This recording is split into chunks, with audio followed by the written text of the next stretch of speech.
15 अगस्त देश की आजादी का वो दिन जिसको मनाने के लिए भारत का बच्चा बच्चा उत्साह और राष्ट्र प्रेम से लबरेज दिखाई देता है और हर इंसान के चेहरे की चमक बताती है कि इस आजादी के पर्व को मनाने के लिए भारत माँ के अनगिनत बेटों ने अपने आप को बलिदान कर दिया। 15 अगस्त स्वतंत्रता दिवस को मनाते हुए हम उन वीर सपूतों को याद भी करते हैं और नमन भी करते हैं। ये वही दिन है जिसकी तस्वीरें भी देखने को मिलती हैं, चाहे गली हो या फिर कोई चौराहा, जगह जगह पर झंडा फहराया जाता है। 2025 में हम 79वां स्वतंत्रता दिवस मना रहे हैं, लेकिन इन सबके बीच ये सवाल उठता है कि आखिर 15 अगस्त को ही आजादी का दिन क्यों चुना गया? आखिर क्या वजह थी कि हमें 14 अगस्त या फिर 16 अगस्त नहीं बल्कि यही दिन मिला? दरअसल शुरुआत में ब्रिटिश सरकार ने 30 जून 1948 तक भारत को स्वतंत्र करने की योजना बनाई थी, लेकिन उस समय हालात तनावपूर्ण थे।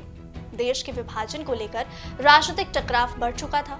ऐसे माहौल में ब्रिटेन के आखिरी वायसराय लॉर्ड माउंटबेटन ने तय किया कि भारत को निर्धारित समय से पहले आजादी दी जाए ताकि हालात काबू में रह सके।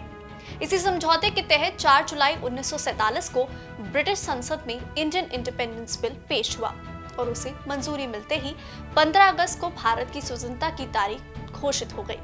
ये तारीख महज संयोग नहीं थी, तो आपको बता दें कि लॉर्ड माउंटबेटन के लिए 15 अगस्त एक बेहद अहम दिन था। 15 अगस्त 1945 को द्वितीय विश्व युद्ध का अंत हुआ था, जब जापान ने औपचारिक रूप से मित्र राष्ट्रों के सामने आत्मसमर्पण किया था। उस समय माउंटबेटन मित्र देशों की सेना में एक महत्वपूर्ण पद पर थे और इस विजय का श्रेय उन्हें भी मिला।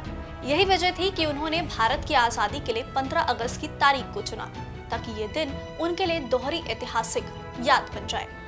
आजादी के इतने सालों के बाद भी 15 अगस्त आते ही हर देशवासी के अंदर रोमांच और उत्साह दिखाई पड़ने लगता है।